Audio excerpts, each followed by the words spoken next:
Hello ചങ്ങായിമാരെ, അസ്സലാമു അലൈക്കും. നീണ്ടൊരു അത്ര നീണ്ടിട്ടൊന്നുമില്ല, എന്നാലൊരു ചെറിയ ഡെവലക്കേഷൻ നമ്മളൊരു ടീ സ്പോട്ട് ആയിട്ട് വന്നിട്ടുണ്ട് കേട്ടോ. ഞാനും എന്റെ അനിയത്തി പിന്നെ നമ്മളെ ചങ്ങായിമാരും നമ്മളെല്ലാരും കൂടി ഒന്ന് ചായ കുടിക്കാൻ ഇറങ്ങിയതാണ്. ഈ ടീ സ്പോട്ടിന്റെ പ്രത്യേകത പറഞ്ഞാൽ ഫ്രണ്ട്സ് ഫാമിലിയൊക്കെ ആയി വന്നിട്ട് ഒന്ന് ചായ കുടിക്കാനും കുറെ നേരം കഥ പറഞ്ഞിരിക്കാനും പറ്റിയ ആംബിയൻസ് ഉള്ള സ്ഥലം കേട്ടോ. എന്നത്തെ പോലെ മിറർ എവിടെ ഉണ്ടോ അവിടെ നമ്മളുണ്ടാവും. ഈ സ്പെഷ്യൽ മക്രോണി ഇതുവരെ ഒരു സിഗ്നേച്ചർ ഐറ്റം തന്നെ കേട്ടോ. അത്ര ടേസ്റ്റ് ആണ്. അതിന്റെ ഇടയിൽ ഇതാരാ നോക്കി, ഈ ചങ്ങയുടെ ക്യാരറ്റ് നിന്ന് കുത്തിരിക്കുകയാണ്. മൂപ്പരെ ഭാര്യയുടെ ഒരു കൊച്ചു കുടുംബമായിട്ട് മൂപ്പരോട് സെറ്റിൽഡ് ആണ്. നമ്മൾ ഓർഡർ ആക്കി ഓരോ സ്പെഷ്യൽ സാധനങ്ങളായിട്ട് നമ്മുടെ ടേബിളിലേക്ക് എത്തി. വെറൈറ്റി ചായ കുടിക്കാൻ താല്പര്യമുള്ളവർക്ക് ഇവിടെ ബ്ലൂ മൂൺ ടീ ഉണ്ട്. ഞാൻ കഴിച്ച ഓരോ ഐറ്റംസിന്റെ പേരായിട്ട് ഞാൻ താഴ്ത്തു മെൻഷൻ ചെയ്യട്ടോ. നിങ്ങൾക്ക് അറിയാലോ, നമുക്ക് തിന്നലാണ് മെയിൻ. സ്ഥിരം പരിപാടി പോലെ തന്നെ ഓരോ ആൾക്കാരായിട്ട് ഓരോന്ന് ടേസ്റ്റ് ചെയ്ത് ഇതേമോള് കഴിക്കണ ഈ കേക്ക് അമ്മക്ക് ഇഷ്ടമായിട്ടോ. ഓർക്ക് നല്ല ഇഷ്ടമായിക്കണം, അതോടെ മുഖത്ത് കാണാനുണ്ട്. ഫുഡ് കഴിക്കുന്നതിനേക്കാൾ കൂടുതൽ ഫുഡിന്റെ വീഡിയോസ് ഫോട്ടോസ് എടുക്കലേന്. അത് കഴിഞ്ഞ പിന്നെ നമ്മൾ ദിയമോളെ ഗാനമേള കഴിട്ടോ. ദിയമോള് പിന്നെ പണ്ടേ പൊളിയാണല്ലോ. ഓള് സകലകലാ വല്ലഭയാണ്. ഇന്നെ പോലെ തന്നെ എന്റെ അനിയത്തി.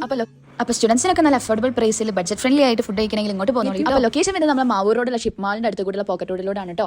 അത്ര പെട്ടെന്നൊന്നും ആരും ശ്രദ്ധിക്കാത്ത ഒരു ടീ സ്പോട്ടാണ്. അപ്പൊ എന്തായാലും പോയി നോക്കാം, അവിടുത്തെ ഐറ്റംസ് ഒക്കെ ട്രൈ ചെയ്ത് നോക്കാം. ഓക്കെ ഗായ്സ്, അപ്പൊ ബാക്കി നാളെ.